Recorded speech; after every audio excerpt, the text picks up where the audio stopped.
Hello दोस्तों, आप सबका बहुत बहुत स्वागत है, अभिनंदन है। एसएससी जीडी एग्ज़ाम 2025 के लिए मेरे साथीगण 7 फरवरी के पहले शिफ्टों में दोस्तों किस प्रकार से क्वेश्चन पूछा गया है। आइए दोस्तों चर्चा करते हैं, कम समय में आज के पूरे पेपर का रिव्यू जानते हैं ना। तो साथीगण पहला क्वेश्चन देखते हैं कि जो हालदा हालदा जो फेस्टिवल है ना, भारत के निम्नलिखित राज्यों में से किस राज्य में मनाया जाता है। तो बेसिकली दोस्तों हिमाचल प्रदेश में हालदा फेस्टिवल मनाया जाता है। दोस्तों हमेशा आपके एग्जाम में फेस्टिवल से क्वेश्चन पूछा जाता है। अगर साथीगण मैं बात करूं कि हिमाचल प्रदेश के लाहौली क्षेत्र में मनाया जाने वाला सबसे महत्वपूर्ण त्योहारों में से एक हालदा त्यौहार, जो नए वर्ष की स्वागत करने के लिए आयोजित किए जाने वाला एक बड़ा उत्सव है, जो आपको याद रखना है। और आपके आज के पहले शिफ्ट में दोस्तों ये क्वेश्चन पूछा गया था। अगर मैं बात करूं दोस्तों कि लाहौल की सबसे प्रत्याशित घटनाओं में से एक हालदा जो महोत्सव अपने विदेशी ड्रिंक्स समारोह, नृत्य प्रदर्शन, आनंदपूर्वक परिवार एकीकरण और जीवंत सांस्कृतिक समारोह के साथ एक यादगार अनुभव प्रदान करता है। जो इसमें थोड़ा सा कुछ मैं आपको एक्सप्लेन बताया है ना दोस्तों। अगर साथीगण मैं अगला क्वेश्चन की बात करूं कि आपके एग्जाम में क्या पूछा गया था कि वर्तमान में यूपीएससी के अध्यक्ष कौन है, तो बेसिकली प्रीति सूदन जी हैं। बहुत इंपॉर्टेंट दोस्तों, जो आपके मनोज सोनी के स्थान पे प्रीति सूदन बनाए गए थे। अगर साथीगण मैं अगर बात करूं कि 1 अगस्त 2024 को पूर्व आईएएस जो कि प्रीति सूदन यूपीएससी के अध्यक्ष या अध्यक्ष के रूप में जो कि पदभार ग्रहण की थी, वो डॉक्टर मनोज सोनी की जगह लेंगे, और जिन्होंने अपना कार्यकाल पूरा होने से पहले इस्तीफा दे दी थी। दोस्तों आपको याद रखना, ये क्वेश्चन भी आपके एसएससी जीडी पहले शिफ्टों में पूछा गया था। अगला क्वेश्चन साथीगण कि साल 2023 के एशियाई पैरा ओलंपिक खेलों में भारत ने कितने स्थान पर हासिल किया था। तो दोस्तों बेसिकली 5वां स्थान। और बहुत इंपॉर्टेंट दोस्तों, ये क्वेश्चन हमेशा मैं आपको कहता हूँ कि ये क्वेश्चन बहुत इंपॉर्टेंट है, और आज भी ये क्वेश्चन आपके एग्जाम में पूछ लिया गया। अगर साथीगण मैं बात करूँ कि 2023 के एशियाई पैरा ओलंपिक खेलों में भारत ने 5वां स्थान हासिल किया था, और भारत ने इस खेल में 29 स्वर्ण और 31 रजत और 51 कांस्य पदक जीते थे। यह महाद्वीपीय स्तर के इस खेल में भारत का अब तक का सबसे बड़ा अच्छा प्रदर्शन रहा था। इस पॉइंट को भी आपको याद रखना दोस्तों। और बेसिकली दोस्तों हमेशा मैं आप सबसे रिक्वेस्ट कर रहा हूँ कि 2024 के जितने भी दोस्तों खेल हुआ, और उनको वो खेल कहाँ हुआ था और कौन सा टीम विजेता और कौन सा टीम विजेता, अभी भी दोस्तों आपके पास समय जरूर पढ़ लेना दोस्तों, आपके एग्जाम के लिए बहुत इंपॉर्टेंट है। और अगर दोस्तों आप सबको क्लास अच्छा लगे ना, तो प्लीज़ दोस्तों लाइक करना, सब्सक्राइब करना जरूर हो दोस्तों, है ना। इसी तरीके से दोस्तों हर एक शिफ्टों का एनालिसिस हमारे चैनल पे किया जाएगा, है ना। अगला क्वेश्चन साथीगण कि भारत में सबसे कम जनसंख्या वाला राज्य कौन सा है। तो अगर मैं बात करूं तो सिक्किम सबसे कम जनसंख्या वाला राज्य है। अगर मैं साथीगण बात करूं कि सेंसस 2011 तथा सबसे कम जनसंख्या घनत्व वाला भी राज्य की मैं बात करूं, तो अरुणाचल प्रदेश है।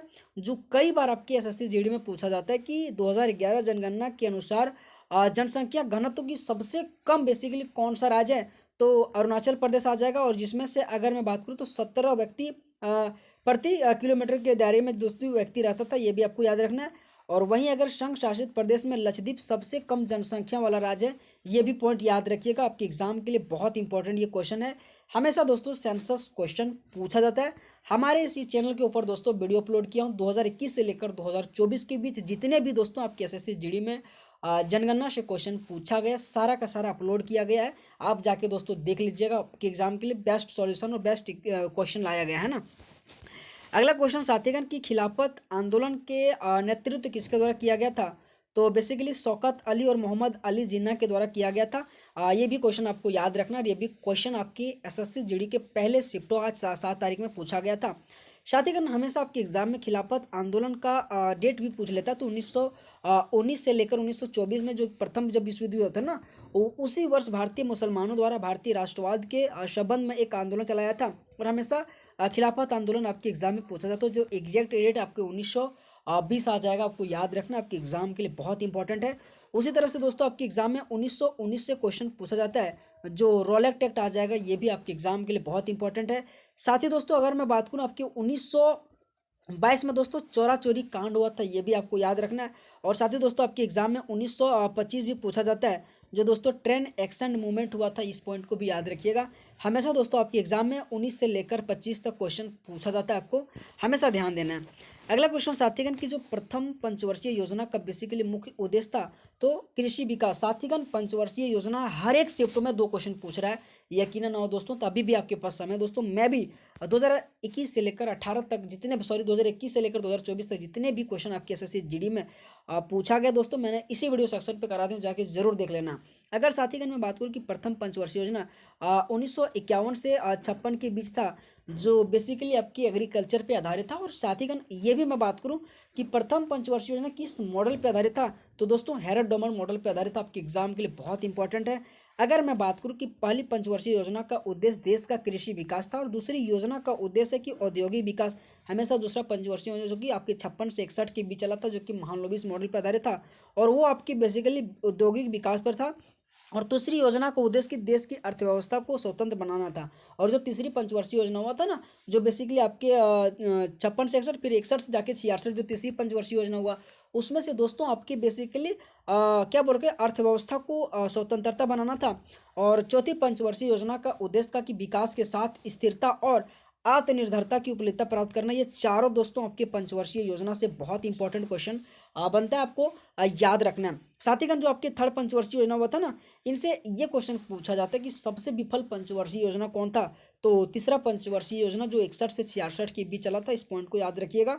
और दोस्तों आप सभी को अगर क्लास अच्छा लगे ना दोस्तों, तो प्लीज़ दोस्तों वीडियो को लाइक करना है ना। अगला क्वेश्चन साथीगण कि भरतनाट्यम किस राज्य का प्रसिद्ध नृत्य है, तो तमिलनाडु का। दोस्तों अगर मैं बात करूं 8 शास्त्रीय नृत्य में से सबसे इंपॉर्टेंट भरतनाट्यम है, और भरतनाट्यम को ही दोस्तों सादिर के नाम से जाना जाता है। इस पॉइंट को भी याद रखिएगा। अगर साथीगण मैं बात करूं भरतनाट्यम बेसिकली तमिलनाडु राज्य से है, और इसकी उत्पत्ति सैकड़ों साल पहले तमिलनाडु राज्य में हुआ था। साथीगण आप सभी को मैं एक ही रिक्वेस्ट कर रहा हूँ, भारत के 8 शास्त्रीय नृत्य, उनसे संबंधित राज्य और उनसे संबंधित कलाकार दोस्तों आपके एग्जाम के लिए बहुत इंपॉर्टेंट है, आपको याद रखना है। अगर तमिलनाडु से मैं बात करूं दोस्तों, तो रुक्मणी देव अरुंडेल बहुत इंपॉर्टेंट है, लिख के ले लो दोस्तों, क्वेश्चन पूछा जाता है। अगर दोस्तों उसी तरह से अगर मैं बात करूं ओडिशा से, ओडिशा, तो आपके सोनल मानसिंह दोस्तों, ये भी आप लिख के ले लीजिए दोस्तों, बहुत इंपॉर्टेंट है। हमेशा दोस्तों ये शास्त्रीय नृत्य जो भरतनाट्यम और मोहिनीअट्टम है, हमेशा क्वेश्चन पूछा जाता है। अगर मैं अगला क्वेश्चन की बात करूं दोस्तों कि भारतीय संविधान का अनुच्छेद जो 40 है ना, सो ग्राम पंचायत के बारे में आर्टिकल 40 में कहा गया है। साथीगण हमेशा आपके एग्जाम में ग्राम पंचायत से क्वेश्चन पूछा जाता है। जो 73वां संविधान संशोधन 1992 के तहत पंचायती के बारे में कहा गया था, जो बेसिकली दोस्तों आपकी 11वां अनुसूची में बारे कहा गया है ना। भारतीय संविधान का अनुच्छेद 40 में ग्राम पंचायत के संगठन से संबंधित है, और बेसिकली राज्य ग्राम पंचायतों को व्यवस्थित करने के लिए कदम उठाया गया था। यह उन्हें ऐसी शक्तियों और अधिकारों से संपन्न करता है जो उन्हें स्वशासन की इकाइयों के रूप में भी कार्य करने में सक्षम बनाएगा। दोस्तों मैं बात करता हूँ कि आपकी जो पंचायत से संबंधित है ना, पंचायत से संबंधित दोस्तों जो आपके 11वां अनुसूची उसमें से पंचायत राज के बारे में कहा गया, और 12वीं अनुसूची दोस्तों आपके वो नगर निगम के बारे में कहा गया। हमेशा दोस्तों ये भी क्वेश्चन पूछा जाता है कि जो आपके पंचायत है ना, वो कितने भाग में दिया गया, तो भाग 9 में इसका वर्णन किया गया। और दोस्तों नगर निगम की बात करूँ तो भाग 9 ये में वर्णन किया गया। ये 2 पॉइंट भी आपको याद रखना दोस्तों, एक्स्ट्रा इन्फॉर्मेशन जो भी दे रहा हूँ दोस्तों आपके एग्जाम के लिए अगली शिफ्ट में क्वेश्चन पूछे जाने की अति संभावना दोस्तों है ना, तो आपको याद रखना है।